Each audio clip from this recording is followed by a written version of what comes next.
السلام علیکم ناظرین، میں ہوں زاہد جہان اور آپ دیکھ رہے ہیں ایچ آر ٹی وی۔ ناظرین، ملک اس وقت سیلابی صورتحال سے دوچار ہے اور چاروں صوبوں کو اس وقت سیلابی صورتحال کا سامنا ہے۔ ملک میں لوگ بے گھر ہو رہے ہیں، ان کو کھانے پینے کی چیزیں میسر نہیں ہیں، ادویات میسر نہیں ہیں، ان کے سر سے چھت ہٹ گئے ہیں۔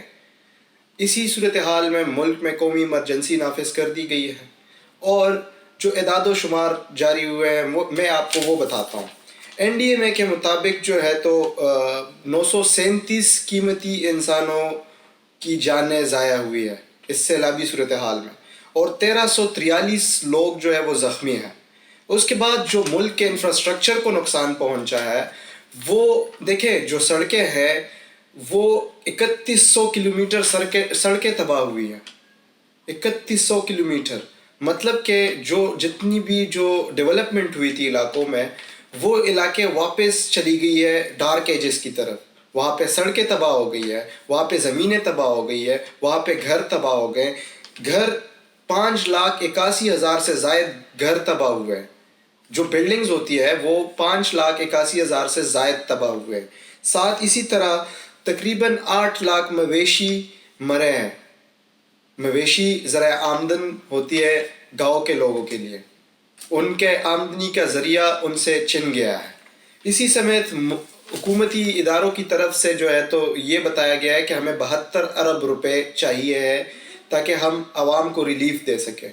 تو اس میں اب دیکھیں، میں آپ کو یہ 72 ارب پہ پھر دوبارہ لے کے آتا ہوں، لیکن جو ریکارڈ ہے وہ ذرا آپ کو بتا دوں کہ سندھ میں اتنی زیادہ بارشیں ہوئی ہے کہ پچھلے سال اگست کے مہینے کو اگر اس کو دیکھا جائے اور آج اس سال اگست کے مہینے کو دیکھا جائے تو 784% زیادہ بارشیں ریکارڈ ہوئی ہے، اور بلوچستان میں تقریباً 496% زیادہ بارشیں ریکارڈ ہوئی ہے، جس کی وجہ سے یہ سیلابی صورتحال بنا ہوا ہے ملک میں۔ اور جو یہ دو صوبے ہیں، یہ ملک میں بہت زیادہ یہی دو صوبے جو ہے وہ متاثر ہوئی ہے، یہاں کے لوگ متاثر ہوئے ہیں۔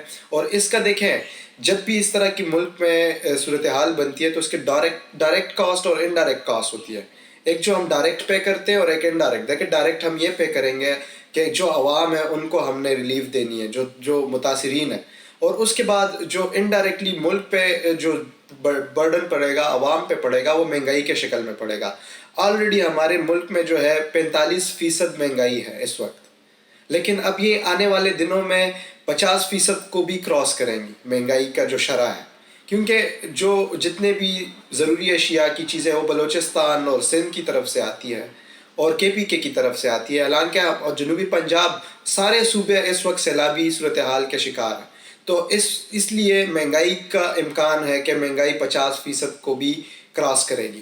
لیکن جو یہ 72 ارب روپے حکومت نے مانگے ہیں کہ حکومت کو 72 ارب روپے چاہیے تاکہ عوام کو ریلیف دے، تو سوال یہ اٹھتا ہے کہ آپ کو پتہ تھا کہ سیلاب ہے، سیلابی صورتحال ہے، پھر بھی وفود درجنوں کی شکل میں جا رہے ہیں باہر، سرکاری وفود کس پیسے سے، کس کے پیسوں سے؟ عوام کی پیسوں سے، عوامی خزانے سے، ملک کے خزانے سے وہ خرچے کر رہے ہیں۔ اپنے وفودوں کے ساتھ ان کے فیملیز بھی جا رہی ہیں، ان کے بچے بھی جا رہے ہیں، اور 5 اسٹار ہوٹلز میں سٹے کروا رہے ہیں۔ تو اس پہ سوال اٹھتا ہے تھا کہ کیوں آپ عاجزی اختیار کریں؟ جب اسی طرح ملک میں پیسے نہیں ہے، آپ کی عوام رول رہی ہے، تو آپ کو پیسے بہت سوچ سمجھ کے خرچ کرنے چاہیے۔ پبلک پالیسی انالسٹ سے آپ پوچھیں، حکومت کو چاہیے کہ پراپر آپ طریقہ کار اپنائیں۔ بعد میں آپ 72 ارب روپے میں سے آپ جو اپنے خرچے کم کریں تو آپ کے بڑے پیسے بچ جاتے ہیں۔ جو راجہ پرویز اشرف باہر گئے، وہ اپنے ساتھ پارلیمنٹیرینز لے گئے، چلے اگر ضرورت تھی پارلیمنٹیرینز کی تو ٹھیک ہے، پارلیمنٹیرینز کے لے کے جائے، ان کی فیملیز، ان کے بچوں کو کیوں لے کے جا رہے ہیں؟ پھر اس کے بعد دیکھیں، وزیر اعظم کے دورے پہ درجنوں لوگ، 41 کی تعداد بتائی جا رہی ہے کہ 41 لوگ اس کے ساتھ وفد گئی تھی وہاں پہ۔ تو یہ سوال اٹھتے ہیں کہ آپ عاجزی اختیار نہیں کرتے، وہ فضول خرچی کرتے ہیں، اور پھر جب ہنگامی حالات بنتے ہیں تو پھر آپ مانگتے ہیں کہ ہمیں چاہیے 72 ارب روپے، اور دوسرے کے سامنے پھر بھیک مانگتے ہیں آپ دوسرے ملکوں سے، اور اپنی عوام کو ریلیف نہیں دے پاتے۔ پھر اب دیکھیں، اس میں جو سب سے اب ملک کو آگے بڑھنا ہے، عوام کو اس تکلیف سے بچانا ہے، ان کی امداد کرنی ہے، تو چاروں صوبوں کو اور وفاق کو مل بیٹھنا چاہیے۔